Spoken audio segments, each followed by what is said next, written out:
রোজার মাস শুরু হয়েছিল এক নীরব বিকেলে। আকাশে হালকা সোনালি আলো, বাতাসে এক অদ্ভুত শান্তি। কিন্তু সেই শান্তি এক তরুণের হৃদয়ে ছিল না। তার কাছে রোজা মানে ছিল শুধু ক্ষুধা আর তৃষ্ণা।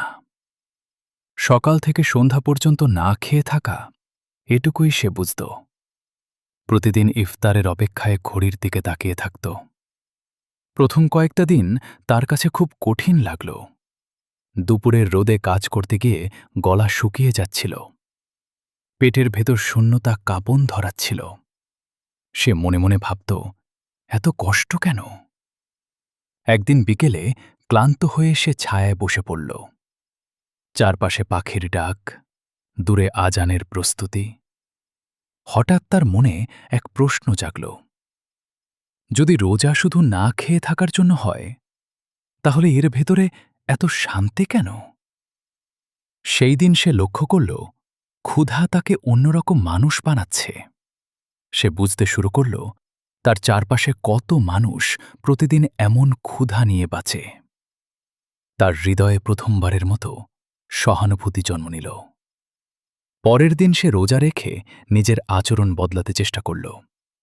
শুধু খাবার থেকে নয়, খারাপ কথা থেকেও নিজেকে বিরত রাখল। রাগ এলে চুপ থাকল, কারো সাথে খারাপ ব্যবহার করল না। দিন যেতে লাগল। সে অনুভব করল, রোজা তার শরীরকে নয়, তার অন্তরকে শুদ্ধ করছে। তার নামাজে মন বসতে শুরু করল। কুরআনের আয়াত শুনলে বুক কেঁপে উঠত। এক রাতে তারাবির পর আকাশের দিকে তাকিয়ে সে উপলব্ধি করল, রোজা ক্ষুধার পরীক্ষা নয়, এটা আত্মার শিক্ষা। এটা শেখায় তাকওয়া, ধৈর্য, নিয়ন্ত্রণ আর আল্লাহর নৈকট্য। মাসের শেষের দিকে এসে সে আর ইফতারের অপেক্ষায় শুধু খাবারের কথা ভাবত না। সে অপেক্ষা করত সেই মুহূর্তের জন্য যখন দোয়া কবুলের দরজা খুলে যায়।